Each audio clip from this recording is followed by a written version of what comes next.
You know, and even though zvakaitika kudaro, ndakazvinyararira.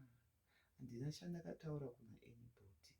Kunze kweuyo musikana uyo, mharadziyo, wandakazongoudzwa nchiti akwanisawo kunditaurawo nevanhu ndibatsirike. Ende handina kutaura mune zvakaipa. Handina zvakaipa zvokuti zvese zvanotaura musikana uyo, imimi handi deep down you know kuti ari kunyepa, anoita zvinhu zvokupenga. You know what you have done for Swaga. One day ndikaona mukana, I will do the breakdown, the biggest things that you have done for me, that made me to have respect in you. You know the good things that you have done for me, the biggest good things that you have done for me, which I appreciate and I'm grateful for that, because menditora semwana wenyu. Zvandoda kukutendai zvokuti maitotaura kuti unomboziva kuti Swaga handina relationship nevana vangu like the way I have with you.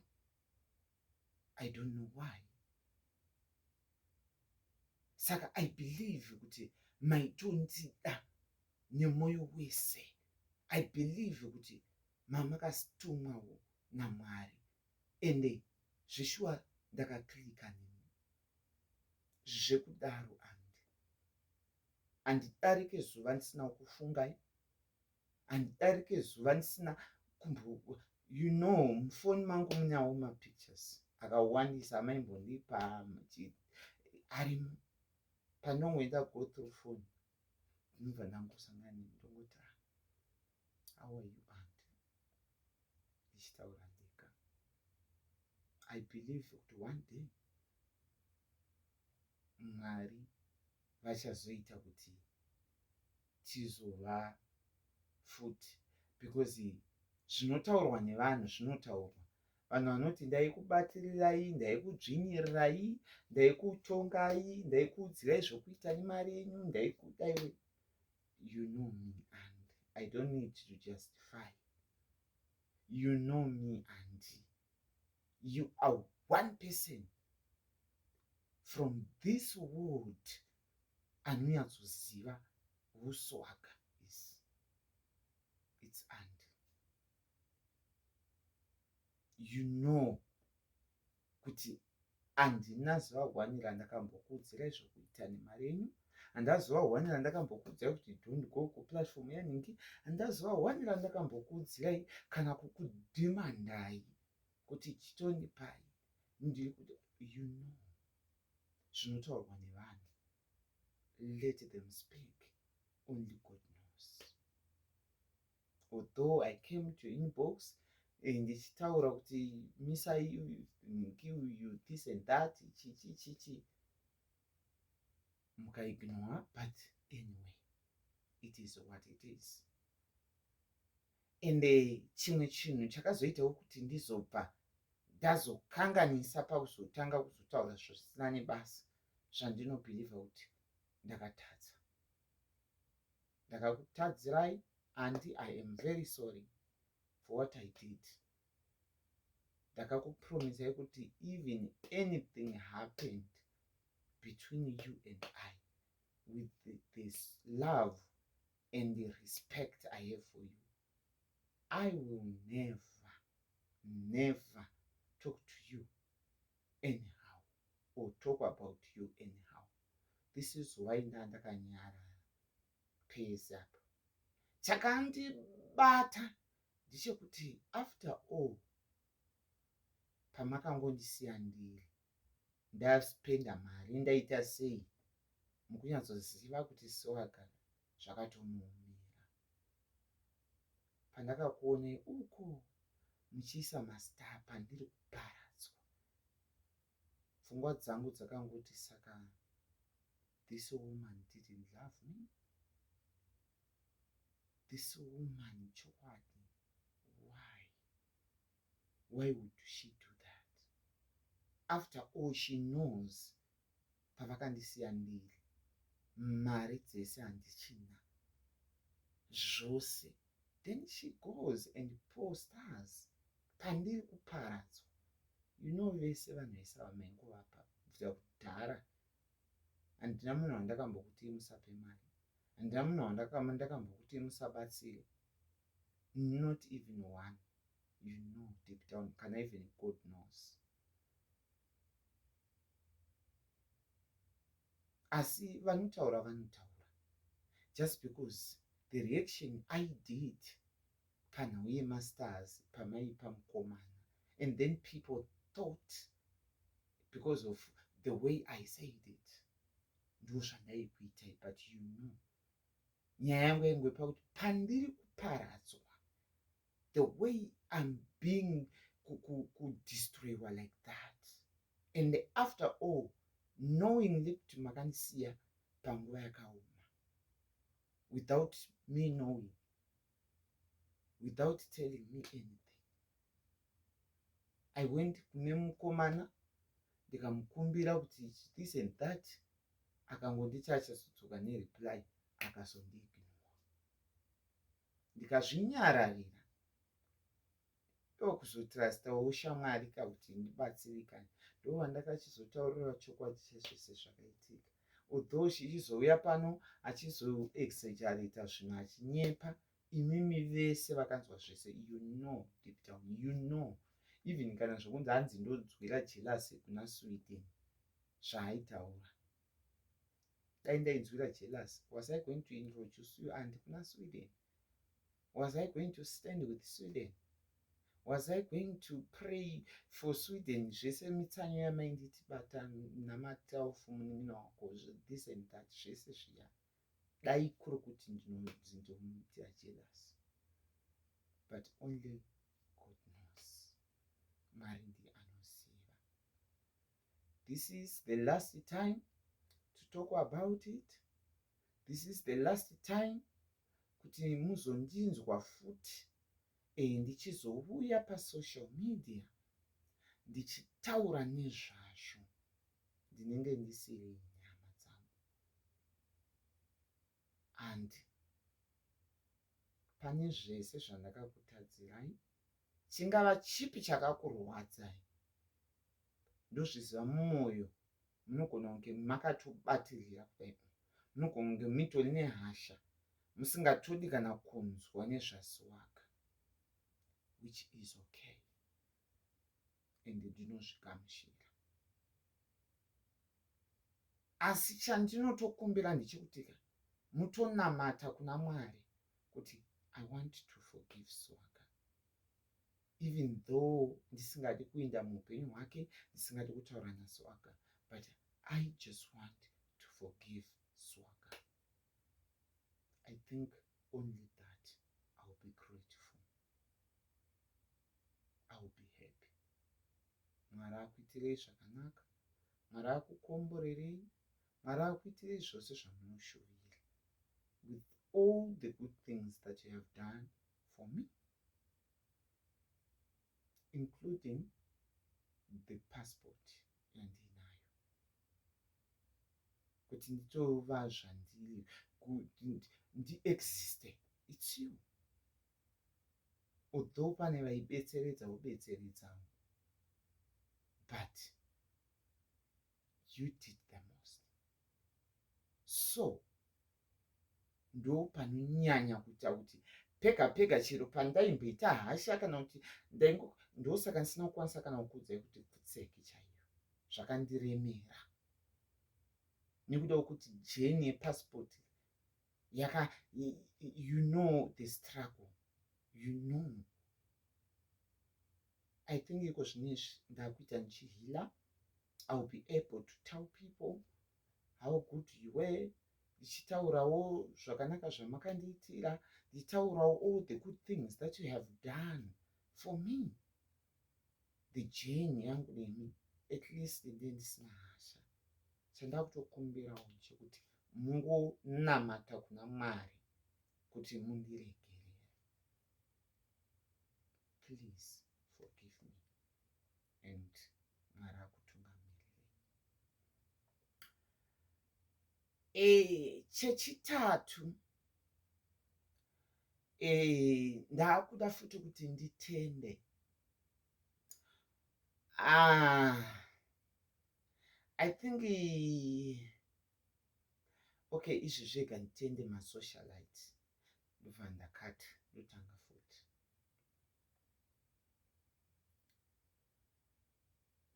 Masocialite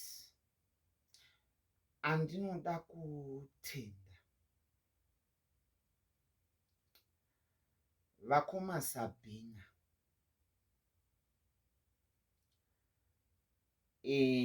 Muchemberesoku, Zimu Noise Makers, Dumebi, Andi Masiziva, Sisi Devi,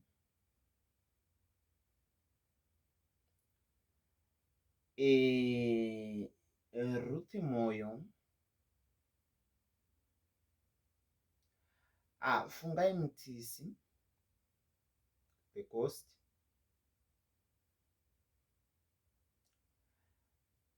handizivi kuti uyu ndingamuti socialite here. Babi uyu Barbara uyu Jerema. Barbara also Nonsikelelo.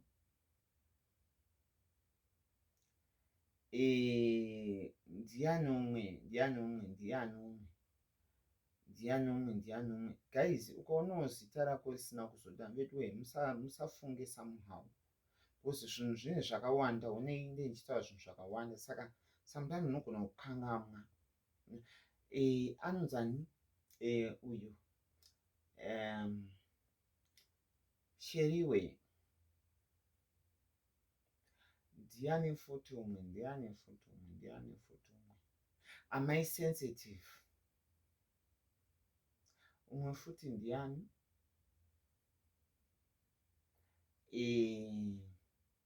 Ndiani futi umwe? Vamwe masocialite. Reka ndichingoisa vamwe vanhu vese kana ndozoita ndichikata nditi. Hazel, Michelle, Sakunyena,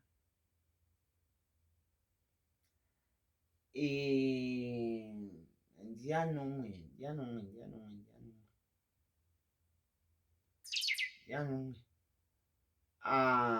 Uyu anzani Takudzwa.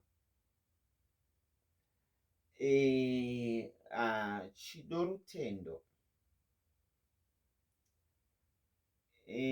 Ndiani futi umwe.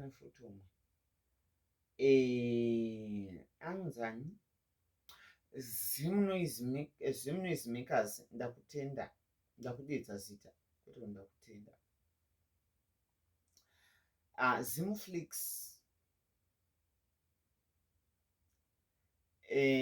Ndiani futi umwe. Who is that? Who else? Anti Masiziva ndataura. Ndiani pane umwe?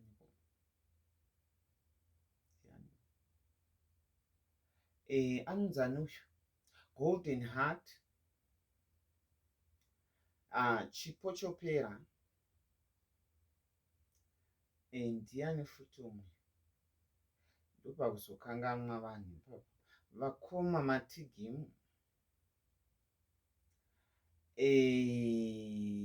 Tete Masivanda. Ndiani futi umwe?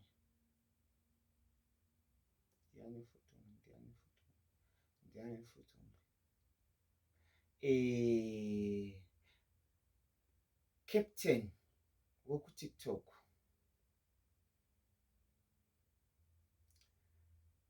Ndiani futi umwe.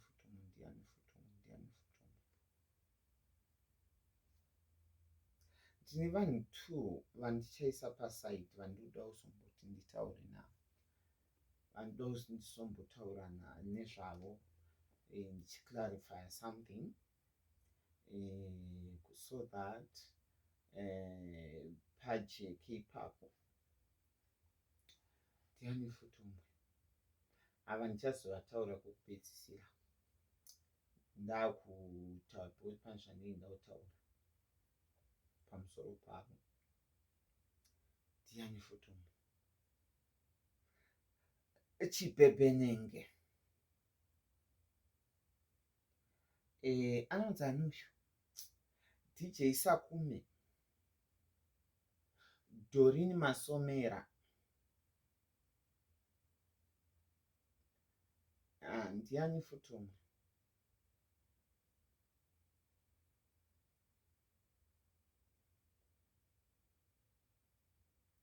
Lulu ndichazomisa futi pana vanhu vandautaura. Lulete what? Nani futi umwe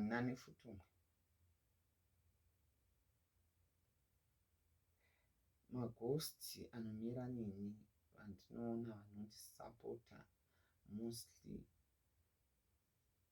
enyingaya maghosti anenge ari madestiny help handikudeidzi mazita handibati panhu pane varoya handiite izvozvo mundiregerero kana paine angazobatikana kana muri maghosti chandei ndichitoita ndechekuti aiwa handidi kuti mubhurudzwe vanomira neni vanondisapota vasinei nechekuita nesocial media mundiregerero haipapo mundiregerero kana muchitsamwa tsamwa henyu handikudeidzi aunoparadzwa kana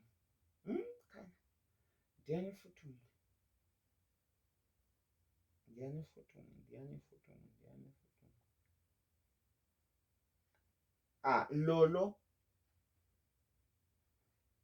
lolo umwe ndiani futi umwe who else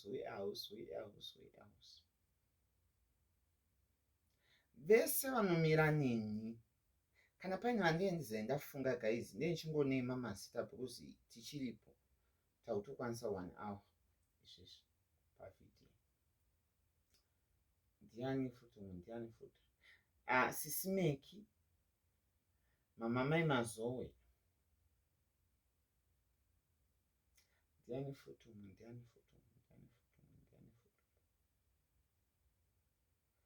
vandiri kudeedza ava ndoziva zvangu kuti havana basa nezvakawanda, like they are not the people because vagara vanenge vachingotukirwa vachingonzwi saka ndosaka ndiri kudeedza mazita ava ndisiri kudeedza ndotoziva zvandokuprotectirai vazhinji vanoonekwa kana kuti vanosimbondiona vanombondipa mari kuseri kana kuti vanombondibatsira handitombofi ndakaita izvozvo mondiregerera wasi kana kuri kuti munoda kudeedzwa mazita muchitendwa aiwa ndinouya but vanenge vasingatodi vanenge vakatoti usazotaura kana kuti vanotya kuti because why ndisingadi kudeedzai mazita guys ndezvekuti munoatakwa munozoita depression guys. Inini kana ndichitoita depression chaiyo nekusimba kwandakaita nekujaira kwandakaita social media imi mamunozvichaira zvokuswororwiswa nekudizve saka I'm gonna try by all means to protect you guys. I'm gonna try by all means. Mama Kathy, ndiani futi umwe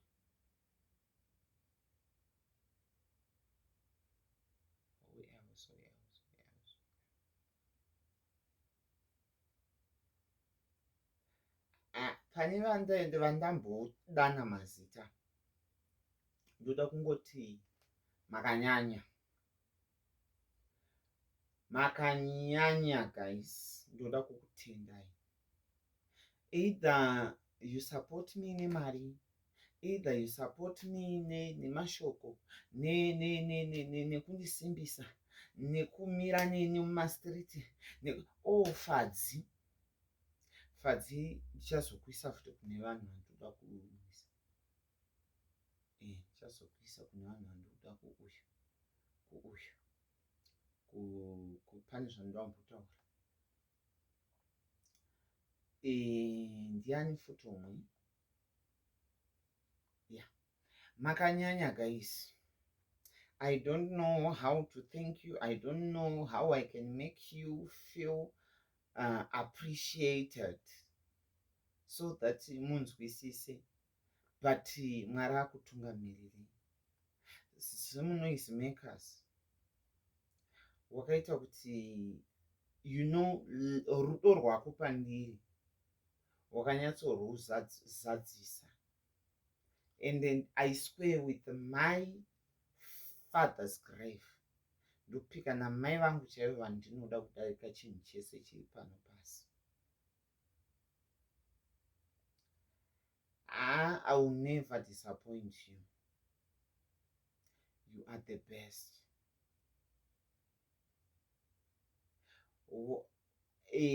Handisi kuti vese ava havana kukosha. You know kuti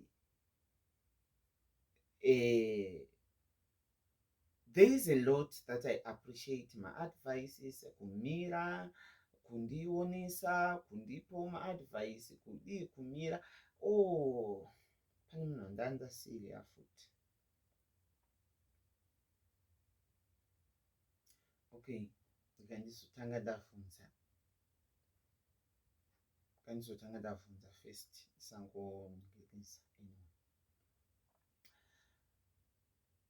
You did unexpected thing whereby I was so stranded and in a bad situation that needed people's support. You surprised me with love, with care. You solve half of my problem at that time. Wakaita zvinhu zvokuti andizive. Every day ndongozvibvunza kuti asi nhai chokwadi zimunoizimikazi kubva andisurprise zvinorwadza kudai. You surprised me. I didn't know. Yes, waisimbondibatsira. Yes, I know kuti unobatsira vanhu vakawanda, including wakatombonipa mari 2000 kuti ndipe uyanzani chihera pai. So I know kuti you have a good heart. You are not a bad person at all. People judge you in a wrong way, but I have seen your love and care. Namukoma more boys ndandavakanganwa futi kuvadidza zita chataura futi. Zimnoise makers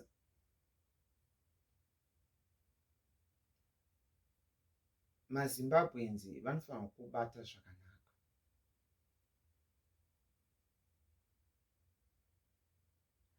Hausi munhu akaipa ba, and hausi munhu anobatira chigumbu. Hausi munhu uyo kuti unobva watoti just because akadai. Ukaona zimnoise makers achiti akavenga munhu kana kuti haafariri munhu, because inini ndakatombokutuka. Wangotaura zvinhu zvidiki diki chaizvo. Yes, kwandiri zvazvakakura nekuti I took it in a way yekuti maybe pasocial media, you know kuti pangotaura something chinenge chiri kureka kuzvinhu zviri bad. Mazuva aya ekusungwa kwamama rasta aya. Saka you know kuti munhu wese zita rangu, problem yezita rangu ndeyekuti munhu akangotaura chakati people vanotanga kumhanya nenarrative iyoyo. This is why ndakareacta in the way yandakareacta nayo. Nekuti ukapa example kana kuti munhu akataura achipa example pachinhu chekuitika chiri bad nezita rangu, ndinofeel so disappointed zvisingaite.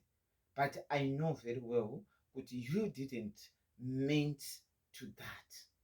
But chinozonipa pressure ndechekuti the social media manje inenge yakuchitofambisa the narrative manje ndozvinonipa hasha.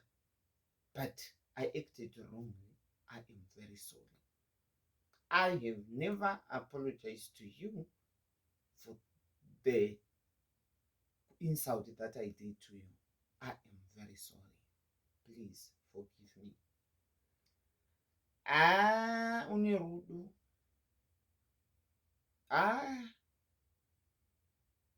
Une rudo. Rudo unaro rudo. There is a lot of things that you have done. Maso mangu vanhu vabatsira vanhu wadi ende hausi munhu uyo wekuti chinonipa kuti ndive nelove in you ndechekuti chero nyange dai munhu usingamufarire totoziva kuti une vanhu vausingafarire semunoisimekas totoziva because ndogona kukota the way munhu yaanotaura about somebody or commenting about somebody. So ndinotokota kuti uyu haafariwo uyu hava nemaissues uyu vane mairas but hautorere advantage kuti munhu ari down ende wotoda kutoti ndamubatira ipapo ndo the most thing chinoita kuti ndikude ndive in love with you. Vakoma Sabina makanyanya.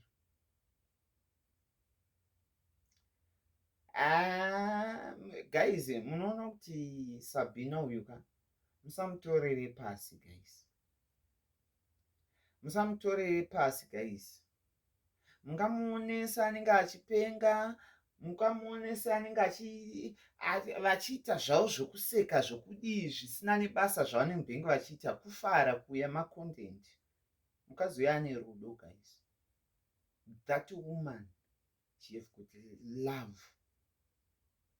Do you know kuti ndakaona rudo rwake kakawanda. That's why you see kuti nyange vakaiporonga sei nyange vakadii. Yes, ndine pandinotomboposhero pandotombotadza, but I know kuti she doesn't take it serious. Munhu kungoita anongoita let it go. You understand? Vanoita let it go zvinhu zvinenge zvakanganisa kana zvatadziwa. So because of that ndoona rudo pavari. Do you know kuti sisi vakoma Sabina ndajera kuti vakoma Sabina ukona nchikuti vakoma I've got so much respect in you kuti ndikuti sisi ndinoona kunge ndakurerutsa. Sometimes ndogona kuti sisi kune munhu ghost randisingazive kuti munhu akaita sei. So sometimes pandozoti vakoma munhu wandei nchitopa respect in age handiti yake and then ndozoita that deep respect iyaiye yokuti munhu uyu haisisi yeusisi ba yaye iri beyond. Ukona nchikuti vakoma ziva kuti I've got so much respect in you. Ukanzwa nchikuti vakoma handingoiti vakoma kune munhu zvokudaro.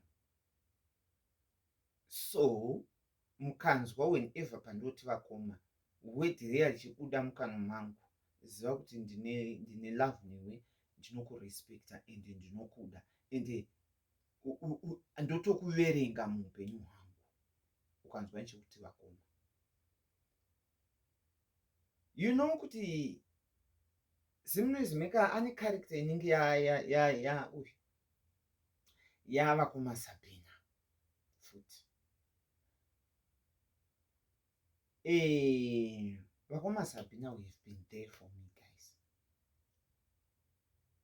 Pangava pavainapo pavandipa pangaoneke kunge hazvina basa because vanwanzotaura kuti ndangokubatsirawo nekaka ndangokudaiwo ungatendere kaka ungadaiwo ka but love nemukadzi uya weka yakaoma. Sabina wamunoona pakamera haasi yeSabina wekuseri kana kuti the real Sabina haasi. Vakoma Sabina makanyanya And the other thing chinoita futi kuti ndinyanye kuita deep respect nemi, you don't take advantage yekuti munhu ari down, kana kuti munhu ari kuniita support, kana kuti munhu ane zvaari kuenda go through, so I have to kuti ndimutsondorere ipapo you know kuti once ukangoiva munhu akadaro, chero nyangwe ndine kana chandakagumbukira pauri, ndinobuilda respect you.